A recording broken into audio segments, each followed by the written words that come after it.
মুম্বাইও বর্ষা ঢুকেছে আগেই আর ভেসে যাচ্ছে মুম্বাই। এটা দেখছেন, এটা মেট্রোর ছবি। মুম্বাইয়ে মেট্রোতে জল ঢুকেছে কিরকম দেখুন। মেট্রো স্টেশন ভাসছে, মেট্রো স্টেশন। এছাড়াও রাস্তাঘাটে জল থই থই। রাত থেকে টানা ভারী বৃষ্টি। কুর্লা, সিয়ন, দাদর বেশ কিছু এলাকা আরও টানা বৃষ্টির সতর্কতা জারি। রাতভর টানা বৃষ্টিতে থমকে একেবারে বাণিজ্য নগরী। ব্যাহত মুম্বাইয়ে লোকাল ট্রেন পরিষেবা। ট্র্যাকে জল জমে গেছে। ধীর গতিতে চলছে অধিকাংশ লোকাল। বৃষ্টিতে ব্যাহত বিমান পরিষেবাও দেরিতে ওঠানামা করছে অধিকাংশ বিমান। কয়েকটি বিমানের গতিপথও ঘুরিয়ে দেওয়া হয়েছে। মুম্বাইয়ের ছবি দেখছেন।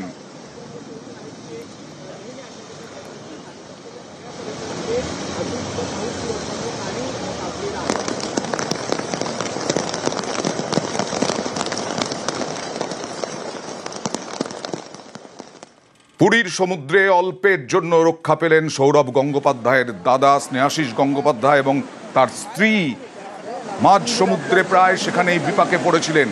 আর সেই পরিস্থিতিতে সিএবি সভাপতি ও তার স্ত্রী পুরীতে বেড়াতে গিয়ে দুর্ঘটনা থেকে বাঁচলেন। কথা বলবো প্রতিনিধি ইরনের সঙ্গে। কি হয়েছিল ইরন?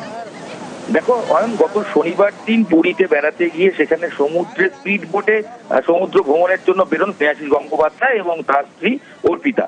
এই দুজন যখন তারা ভ্রমণে যান সেই সময় জোয়ার চলছিল এবং জলের উচ্চতা যথেষ্ট বেশি ছিল এবং আবহাওয়া প্রতিকূল ছিল। এই পরিস্থিতিতে কিছু দূর যাওয়ার পরই স্পিডবোটটি উল্টে যায় এবং রীতিমতো দুর্ঘটনার পরিস্থিতি তৈরি হয় এবং যথেষ্ট আতঙ্কের তৈরি হয়। কারণ অর্পিতার সঙ্গে যখন কথা বলছিলাম তিনি বলছিলেন যে সেই সময় আচমকা তিনি দেখতে পাচ্ছিলেন এবং স্নেহাশিস গঙ্গোপাধ্যায়কে খুঁজে পাচ্ছিলেন, মানে হাজবেন্ডকে খুঁজে পাচ্ছিলেন না। যদিও সেই সময় যারা বডিগার্ড অঞ্চলে থাকেন বা যারা উদ্ধারকারী থাকেন তারা দ্রুততার সঙ্গে তাদেরকে উদ্ধার করে নিয়ে আসেন, কিন্তু ঘটনার আকস্মিকতায় যথেষ্ট আতঙ্কিত হয়ে পড়েন অর্পিতা এবং স্নেহাশিস। দুজনের বেশ কিছুটা সময় লাগে, যদিও পরবর্তী সময় তাদের অভিযোগ যে তাদেরকে যেটা বলা হয়েছিল এবং তাদের বৈধ লাইসেন্স ছিল না সেইগুলো কিছুটা মিথ্যে প্রতিশ্রুতিতেই তারা প্রলোভিত হয়ে। ওকে, অর্পিতা গঙ্গোপাধ্যায় কি বলছেন একবার দেখা যাক। ऑलरेडी वहाँ पर थोड़ा सा प्रॉब्लम आया, हम पूछा भी जे देखो ये टाइड हाई टाइड हो गया है, जाना नहीं चाहिए। बोला नहीं नहीं कुछ नहीं होगा, पैसे के लालच में। और जैसे ही अंदर गया मैं कभी अपने ज़िंदगी में इतना बड़ा नहीं देखी वेव। लाइक वो तो कम से कम 10 मंजिले का वेव था। और वो वेव क्योंकि वो और भारी नहीं था, उसमें 10 सीटर अगर रहता, वजन रहता तो शायद तक वो उठ के ऐसे बम्प हो सकता था। और वो पूरा ऐसे पलटा, पूरा हम लोग के ऊपर बोट आ गया। আজকে তারাপীঠ জমজমাট, কারণ ফলহারিণী অমাবস্যা। সেই অমাবস্যা উপলক্ষে তারাপীঠে চলছে পুজো, ভোগ, সমস্ত কিছু। একেবারে রাতের সন্ধ্যের দিনের পুজো চলছে এই মুহূর্তে। আপনারা দেখতে পাচ্ছেন তারাপীঠ মন্দিরে প্রতি বছর জ্যৈষ্ঠ অমাবস্যায় পালিত হয় এই ফলহারিণী অমাবস্যা। ফল হরণকারী, ফল হারিণী রূপে আদ্যা শক্তি মহামায়া মা কালী সব অশুভ ফল হরণ করেন।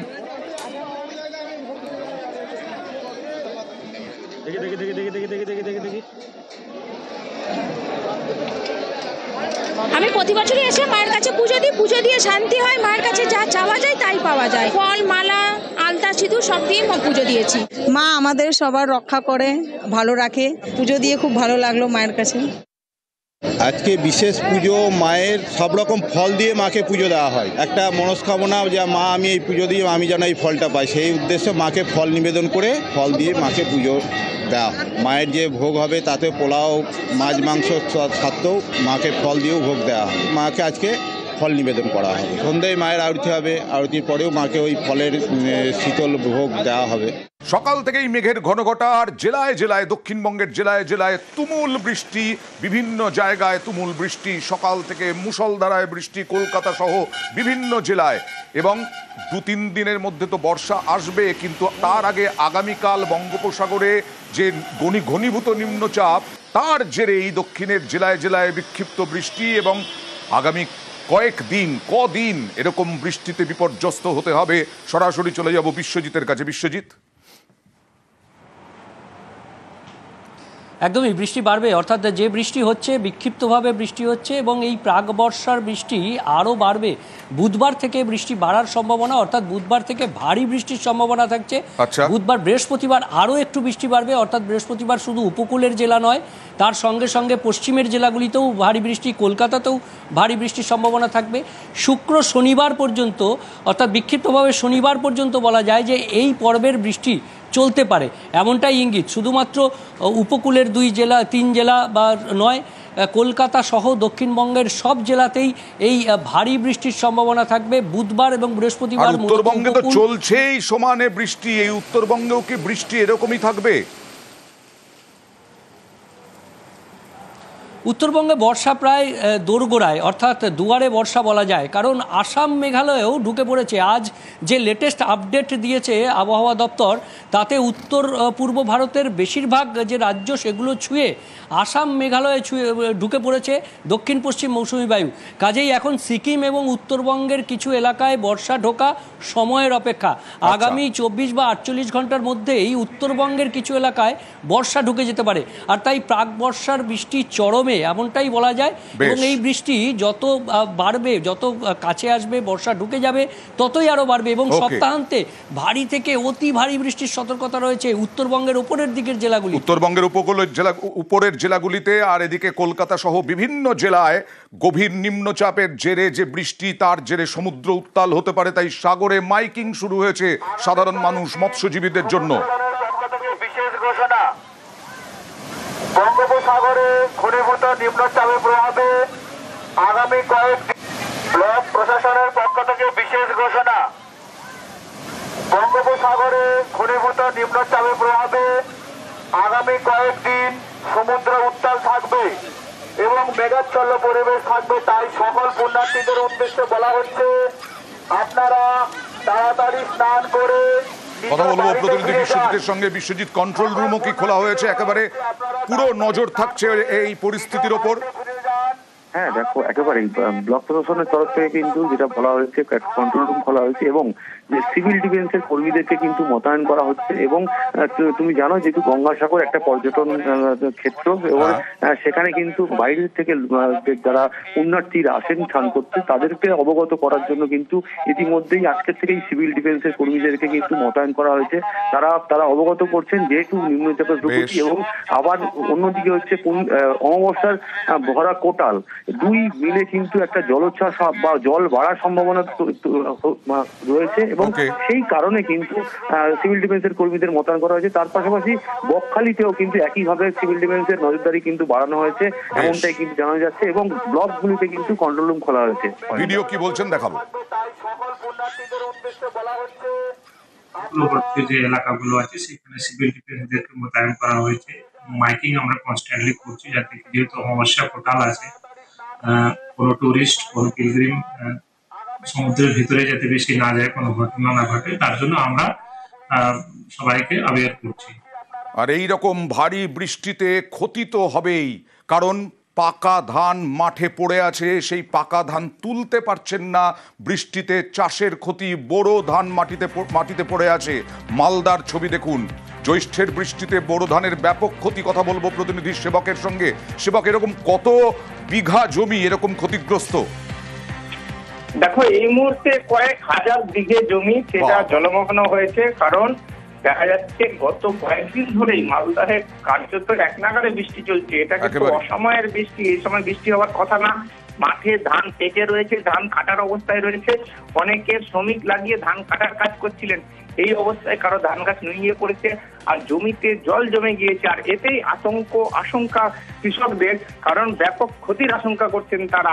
এবং এর পরিমাণ কিন্তু প্রচুর। ইতিমধ্যে কৃষি দপ্তর যেটা জানিয়েছে যে ফসলের ক্ষয়ক্ষতির একটা সমীক্ষা করা হচ্ছে এবং প্রয়োজনীয় কর্তৃপক্ষের কাছে, উপযুক্ত কর্তৃপক্ষের কাছে তারা রিপোর্ট পাঠাবেন। আর এই মুহূর্তে কার্যত আশঙ্কার মধ্যে রয়েছেন কৃষকরা। তারা বলছেন 2-1 দিনের মধ্যে রোদ ঝলমলে পরিবেশ না হলে ক্ষতির পরিমাণ কিন্তু আরো বহুগুণ বাড়বে। একেবারেই পুরাটা আমাদেরও কাটা নষ্ট হয়ে গেল। 5 দিন ধরে ধান কাটছি, এটাও সব ইয়ে হয়ে গেল। এতে গাড়ি ঢুকবে না, গাছ হয়ে যাবে, সব সম্পূর্ণটাই গাছ বের হয়ে যাবে। পুরাই লস আমাদের। কি ব্যাপার আছে না আছে, এবার বৃষ্টি অন্যরকম নেমে গেছে, ধানের প্রচুর ক্ষতি হয়ে যাবে। বৃষ্টিতে ধানের ক্ষতি করলে মানে শুয়ে গেল ধান, আর যেগুলো ধান কাটা পড়েছে সেই ধান তো অনেকটা গেজে গেছে না, ধানের দাম পাওয়া যাবে, ধানের দাম পাওয়া যাবে। প্রচুর ক্ষতি হবে, প্রচুর ক্ষতি হবে। কদিন বৃষ্টি ছাড়বে, কবে ছাড়বে না ছাড়বে, প্রচুর বিঘা ওই খাটিয়াখানার রাজবাড় প্রচুর পড়ে আছে, প্রচুর। আমাদের এই মাঠে তো অনেকটা পড়েই আছে। এবারে আলিপুরদুয়ারের খবর দেখাবো। আলিপুরদুয়ারে মাস্টার প্ল্যান, সেচ দফতর আলিপুরদুয়ারে যে জমা জলের সমস্যা, সেই জমা জলের সমস্যা দূর করতে উদ্যোগী। শহরের দু প্রান্তের জন্য তৈরি হচ্ছে আলাদা আলাদা মাস্টার প্ল্যান।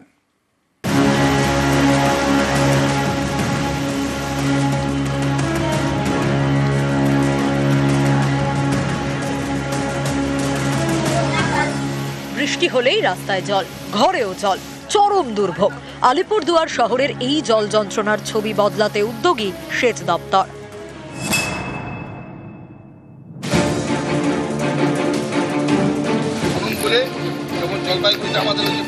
আলিপুরদুয়ার শহরে জমা জলে দুর্ভোগ মেটাতে মাস্টার প্ল্যান তৈরি করছে সেচ দপ্তর। রবিবার শহরের বিভিন্ন এলাকা ঘুরে দেখেন সেচ দপ্তরের ইঞ্জিনিয়াররা। ইনান্ডেশনের সমস্যা আছে ওয়ার্ড নম্বর 10 আর 11, ফিল্ড ইঞ্জিনিয়ার আছে, এক্সিকিউটিভ ইঞ্জিনিয়ার এবং অ্যাসিস্ট্যান্ট ইঞ্জিনিয়ার আছে। আমরা দেখে নিলাম কোথায় কোথায় কি ইউনিট আছে। একটা রেলের লাইনের তলা দিয়ে আমাদের জলটা পাস করাতে হবে এবং সেই ড্রেনগুলো সংস্কারের প্রয়োজন আছে, সেটা আমরা দেখে নিলাম, সলিউশন আছে। আমরা দ্রুত একটা পরিকল্পনা নিব। বিশেষজ্ঞদের মতে আলিপুরদুয়ারের জল যন্ত্রণার বড় কারণ বেহাল নিকাশি। শহরের নিকাশির বড় ভরসা ডিমা, কালজানি এবং নোনাই নদী। এই 3 নদীতে মোট 14টি স্লুইস গেট রয়েছে। নদীগুলির নাব্যতা কমে যাওয়ায় বৃষ্টির জল বেরোতে পারে না। এর জেরে আলিপুরদুয়ারে জল জমে যায়। ট্রেনটা ছোট, মানে সব ড্রেনের জল বাড়িতে ওঠে। হ্যাঁ, নদীর থেকে আসে, এই লাইনটা থেকে আসে, উল্টা পাশে আবার নদীর থেকে জল ঢুকে, জল হয় বাড়ির ভিতরে। ওই দিনের মুকুলি আটটা আছে। হ্যাঁ, এই কাজটা হলে ভালো হয়। এই শহরকে পূর্ব পশ্চিমে ভাগ করেছে আলিপুরদুয়ার কোচবিহার রেল লাইন।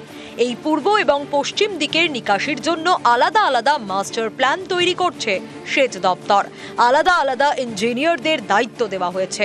নিকাশির জন্য আলাদা আলাদা পরিকল্পনাও করা হয়েছে। পূর্ব দিকে নোনাই নদীতে বিকল্প নিকাশি নালা তৈরি হবে। এছাড়া শোভাগঞ্জ এলাকায় কালজানি নদীর কাছে তৈরি হবে স্লুইস গেট। রেল লাইনের পশ্চিমে কালীবাড়ি স্লুইস গেটে হবে অত্যাধুনিক পাম্প হাউস। বিভিন্ন জায়গার নিকাশি নালা চওড়া করা হবে। ডিমা নদীর সঙ্গে যুক্ত ঝিলের চারদিকে গার্ডওয়াল দেওয়া হবে। আমাদের যে জলগুলো ন্যাচারাল ওয়েতে শোভাগঞ্জ বাস টার্মিনাসের পাশ দিয়ে স্লুইস গেট দিয়ে কালজানি নদীতে পড়ার কথা, সেখানেও একটা অবস্ট্রাকশন দীর্ঘদিন থেকে হচ্ছে। পাশে নোনাই নদী আছে, সেই নোনাই নদীতে শহরের একটা বিরাট অংশের জল যদি সঠিকভাবে নিয়ে আসা যায়, তাহলে আলিপুরদুয়ার শহরের 5 নম্বর ওয়ার্ড, আলিপুরদুয়ার শহরের 14 নম্বর ওয়ার্ড, 20 নম্বর ওয়ার্ড, 17 নম্বর ওয়ার্ডের একাংশ খুব উপকৃত হবে। আলিপুরদুয়ার থেকে রাজকুমার কর্মকার, নিউজ 18 বাংলা।